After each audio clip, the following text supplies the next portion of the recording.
Right, joining me now is CEO and anchor of the Israel Daily News podcast, Shanna Fuld. Shanna is currently in Israel. Her house was bombed 2 nights ago. Shanna, thank you so much for giving us some of your time. You are on the ground there in Israel. Talk about what happened 2 nights ago in your neighborhood and at your home. So, first of all, I am not in my usual place. I don't have my equipment. I'm actually staying in a hotel. Um, I became the news story. I'm just going to adjust myself here.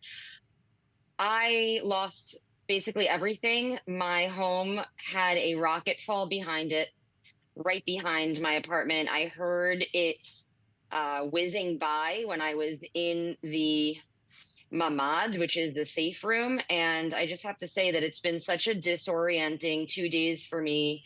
I just went outside for the first time after being in this hotel for the last for the last day, and it's just so strange for me to see life moving on. My home was totally decimated, as you can see in the footage. I went into the safe room on I guess it was not last night, but the night before. And when I came out, everything was destroyed. The rocket touched down behind my apartment. And actually, it's a missile, a ballistic missile, and it decimated the building. And I actually had to have rescue crews come and get me out of the apartment. So you were at home when this happened. What time, Shanna, do you remember what time it was this happened? This was at 4 o'clock in the morning. I had just finished recording and editing an Israel Daily News podcast. I had the Monday episode coming out. Actually, it was a Sunday episode. I was 1 day early because this war with Iran started, and I got moving on the podcast. I usually publish on Monday. So it was a Sunday evening. I was working really hard.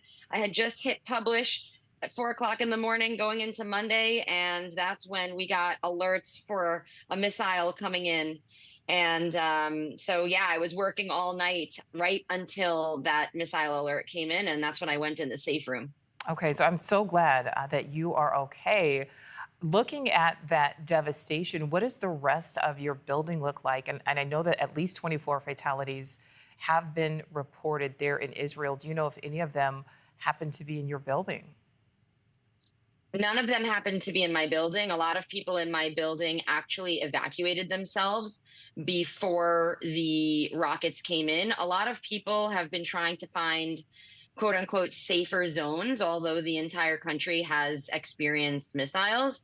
So no one in my building was killed because everyone in my building was either with me in the safe room, or there was one elderly woman who unfortunately was alone in her safe room.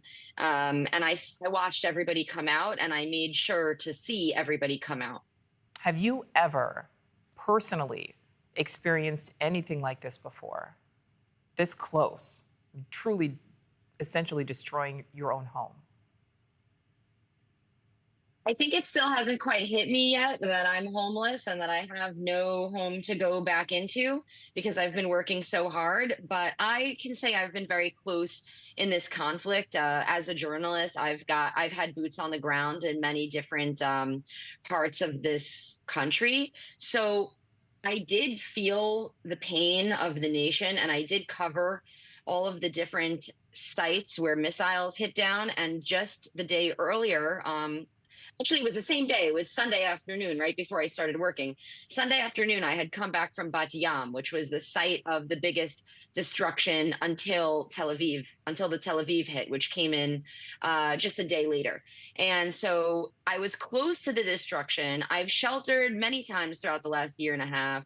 I've heard the rockets and the missiles coming overhead, but when this rocket touched down in back of my home, this was the first time that I really truly felt that it was outside, meaning I could feel its proximity due to the sounds and the way that my building shaked and moved.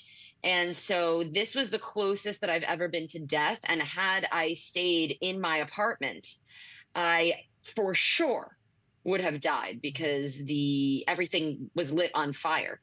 So yeah, this was the closest that I've ever been, despite having witnessed a lot. So glad that you are okay. You're able to speak with us. Shanna, I'd like to listen to some of what Prime Minister Netanyahu has said about this mission. I'm not surprised that they want to give up like this because we are hitting them hard on the ground. Of course they want to stop and continue building the death machines, both the nuclear weapon that threatens our existence and the ballistic missiles. We are obligated to eliminate these two threats. If it's possible to achieve this in another way, please.